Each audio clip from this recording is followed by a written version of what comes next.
अगर ज़ॉम्बी के झुंड में एक सिंह जैसा राजा लायन किंग दिखाई दे तो कितना भयावह होगा। म्यूटेशन के बाद वो न केवल अपनी मानव चेतना बनाए रखता है बल्कि उसमें सुपर हीलिंग की क्षमता भी होती है। लेकिन इससे पहले कि शियाओबा अपने शरीर की असामान्यता को महसूस करे, बड़ी संख्या में ज़ॉम्बी लगातार उसकी ओर टूट पड़े। हालांकि इसी समय ज़ॉम्बी अचानक हमला रोक देते हैं। स्पष्ट रूप से उन्होंने संक्रमित शियाओबा को अपने जैसी प्रजाति मान लिया है। कुछ परीक्षण के बाद शियाओबा अंततः समझ जाता है कि ज़ॉम्बी अब उस पर हमला नहीं कर रहे हैं। मैंने कुछ नहीं पकड़ा। शियाओबा धीरे धीरे दर्पण के सामने आता है और अपने खून से लथपथ दाएं आंख को देखता है। इस समय शियाओबा बेहद गुस्से में है क्योंकि जो कुछ भी सामने है उसका श्रेय किंग शान को जाता है। दरअसल अभी अभी किंग शान ने शियाओबा को प्रधानाचार्य को मारते हुए देखा और मोबाइल से पूरी घटना रिकॉर्ड कर ली। मोबाइल को किंग शान के हाथ से छीनकर सबूत नष्ट करने के लिए शियाओबा सीधे ज़ॉम्बी के खून से सनी हुई चाकू फेंक देता है। सौभाग्य से चाकू का हैंडल किंग शान को लग जाता है, जिससे वो एक मुश्किल से बच जाता है। दोनों फिर से पीछा और भागोभागी में लग जाते हैं। घबराए किंग शान ने पुस्तकालय में भागने की कोशिश की, लेकिन वहां ज़ॉम्बियों से भरा हुआ था। शेल्फ पर जीवित बचे लोगों को देखकर किंग शान उनके पास भागा, लेकिन जैसे ही वो शेल्फ पर चढ़ा, चश्मा वाला आदमी येंजिंग नान अचानक उसे नीचे धकेल देता है। इससे किंग शान को मानव स्वभाव की भयावहता का एहसास होता है। इसी समय पीछे से शियाओबा भी पहुंचता है। वो चश्मा वाले आदमी को शेल्फ से नीचे खींच लेता है,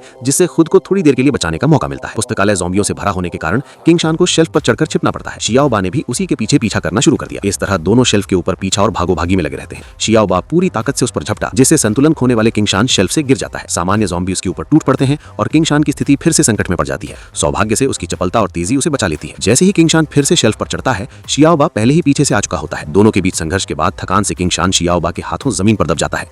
मैं कैसे, जल्दी मदद करो, मुझे बचाओ, माफ करना। किंग शान शियाओबा को शेल्फ से धकेलता है और बड़ी संख्या में ज़ॉम्बी तुरंत उस पर टूट पड़ते हैं। इस तरह किंग शान ने अपनी आंखों के सामने शियाओबा को ज़ॉम्बी में बदलते देखा। इसी का फायदा उठाकर किंग शान शेल्फ के ऊपर से जल्दी भाग जाता है, लेकिन उसे ये उम्मीद नहीं थी कि गलियारे में ज़ॉम्बियों की संख्या और भी अधिक थी। किंग शान अपनी सुपर फ्लेक्सिबिलिटी और तेजी के साथ बार बार खतरों से बचता है और अंततः मजबूर होकर प्रेम कक्ष में छिप जाता है। कुछ समय तक ध्यान से निरीक्षण करने के बाद किंग शान ने अपनी सुरक्षा की पुष्टि की और राहत की सांस ली। इसी बीच ज़ॉम्बियों द्वारा खाए जाने के बाद शियाओबा भी अपनी असामान्यता को महसूस करता है। मानव चेतना और ज़ॉम्बी शरीर वाला वो अत्यंत शक्तिशाली हो गया है। इसी समय शियाओबा को भी अंततः एहसास होता है कि